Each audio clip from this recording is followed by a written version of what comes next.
Hi guys, what's up, welcome back to చానేస్కే Infotech. ఈరోజు నేను ఒక ఇంపార్టెంట్ టాపిక్తో మీ ముందు. నా పేరు చానేస్కే. మీరు కనుక నా వీడియోస్ నచ్చినట్లయితే వెంటనే షేర్ చేయండి, సబ్స్క్రైబ్ చేయండి, అలాగే మరిన్ని వీడియోస్ కోసం చూస్తూనే ఉండండి. సో ఈరోజు టాపిక్లో నేను ఒక ఇంపార్టెంట్ విషయం మీతో షేర్ చేసుకుంటున్నాను. And one of my subscriber నన్ను ఈ క్వశ్చన్ అడిగారు. సార్, నేను ఐటీలో కంపెనీలో జాయిన్ అయ్యాను, సో కన్సల్టెంట్ కింద. సో నా పర్ఫార్మెన్స్ అనేది బాగాలేదు, సో అండ్ మేనేజ్మెంట్ సో నా పర్ఫార్మెన్స్ బాగాలేదని చెప్పి సో ఫైనల్గా నన్ను తీసేసింది. ఇలాంటప్పుడు నేను ఏం చేయాలి? లేదా నా పర్ఫార్మెన్స్ బాగాలేదని మేనేజ్మెంట్ తీసే ముందే మనమేం చేయాలి అనే దాని గురించి నేను ఈరోజు మీతో డిస్కస్ చేస్తున్నాను.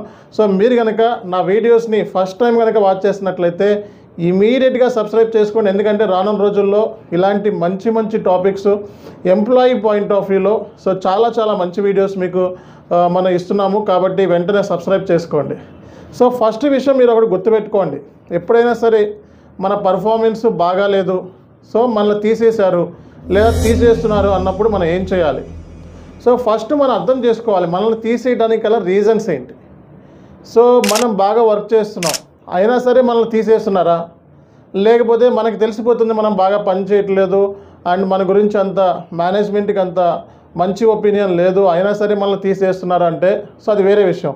మనం బాగా పర్ఫార్మెన్స్ చేస్తున్నా సరే మనల్ని తీసేస్తున్నారంటే దెర్ ఈజ్ సంథింగ్, ఏదో ఉంది అక్కడ విషయాన్ని గుర్తుపెట్టి. ఎందుకంటే సో మనం బాగా పర్ఫార్మెన్స్ చేస్తున్నాం అయినా సరే తీసేయడానికి రీజన్ ఒకటి, ప్రాజెక్ట్ అనేది ర్యామ్ డౌన్ అని అయి ఉండాలి. అంటే ఆ ప్రాజెక్ట్ వెళ్ళిపోతుంది, ఇంకా మన అవసరం లేదు, మన శాలరీ ఎక్కువ ఉంది అనేది ఒక రీజన్ అయి ఉండొచ్చు.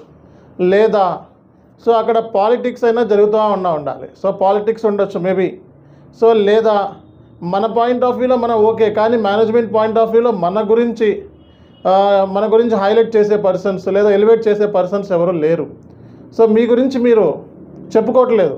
సో అలాంటప్పుడు మేనేజ్మెంట్కి ఎలా తెలుస్తుంది? చాలామంది బాగా పని చేస్తారు వర్క్ అండ్ చాలా బాగా వర్క్ చేస్తారు రియల్ టైంలో, కానీ వాళ్ళ విజిబిలిటీ అనేది లేకపోవడం మూలంగా కూడా తీసేస్తూ ఉంటారు. అండ్ మేనేజ్మెంట్కి ఈ అబ్బాయి వచ్చి కూర్చుంటున్నాడు అనే ఒక ఒపీనియన్ తప్పిస్తే ఈ అబ్బాయి బాగా పని చేస్తున్నాడు అనే మీ విజిబిలిటీని మీరు ప్రూవ్ చేసుకోలేకపోయారు. అంటే మీరు బాగా పని చేస్తున్నప్పుడు దానికి సంబంధించిన ఈమెయిల్ కమ్యూనికేషన్ మీ మేనేజర్కి తెలిసేలాగా చేయలేకపోయారు.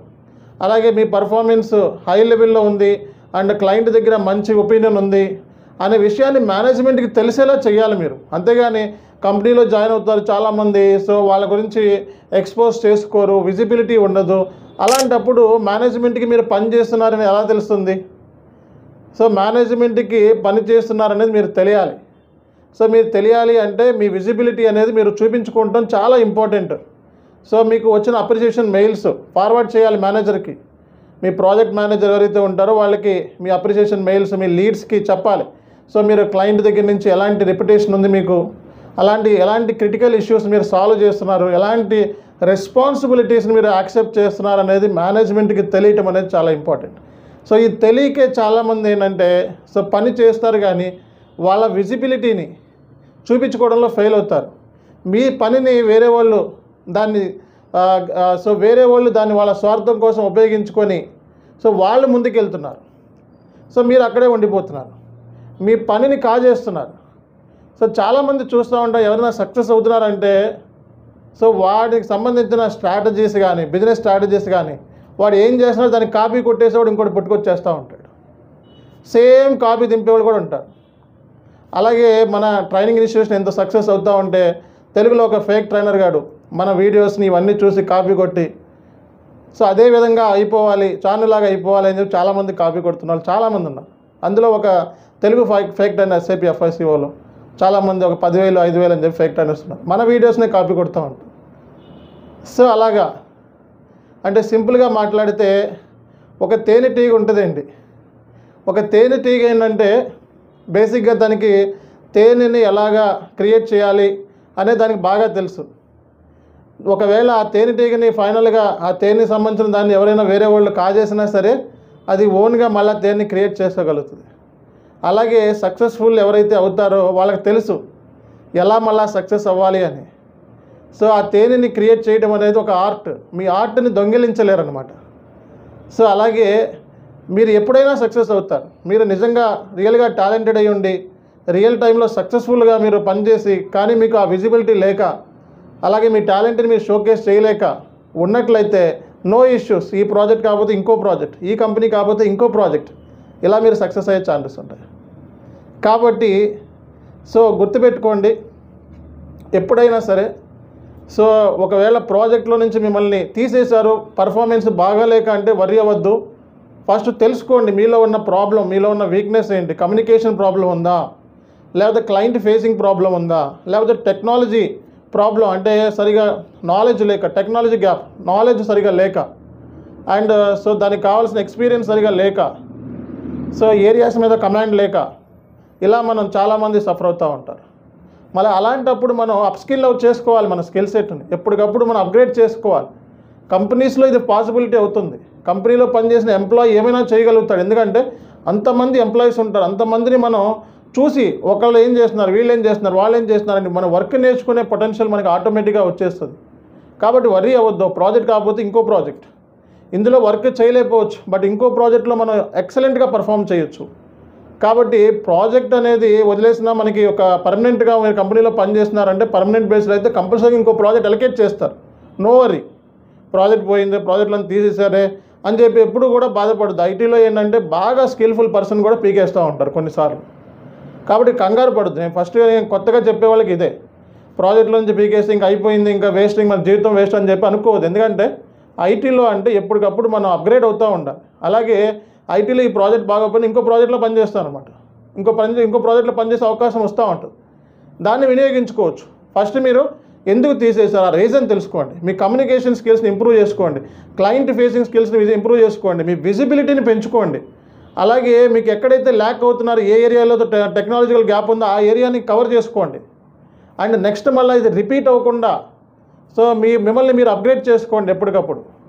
మీ సెల్ఫ్ డెవలప్మెంట్ అనేది చాలా ఇంపార్టెంట్ అనమాట. కాబట్టి సో మిమ్మల్ని పిఐపిలోకి వేయకముందే అంటే సో మిమ్మల్ని చాలామంది ఏంటంటే ప్రాజెక్ట్లో నుంచి పీకేస్తున్నారు, పిఐపిలో వేస్తారు కొంతమంది. సో పిఐపిలోకి వెళ్ళకముందే రిజైన్ చేసేయండి. అవసరమైతే పిఐపిలోకి వెళ్ళొద్దు. పిఐపిలో ఉన్నారని చెప్తే మళ్ళీ బ్యాడ్ మనకి. Okay, so performance improvement plan అంటారు, హెచ్ఆర్ వాళ్ళు రివ్యూ చేస్తారు మీ పిఐపిలో వేసేస్తే. సో మీరు హెచ్ఆర్ల దోషులోకి వెళ్ళి అక్కడ మళ్ళీ మన సెల్ఫ్ని మనం పోగొట్టుకోవద్దు. పిఐపిలో వేసేసారంటే వెంటనే బయటకు వచ్చేయడం బెస్ట్.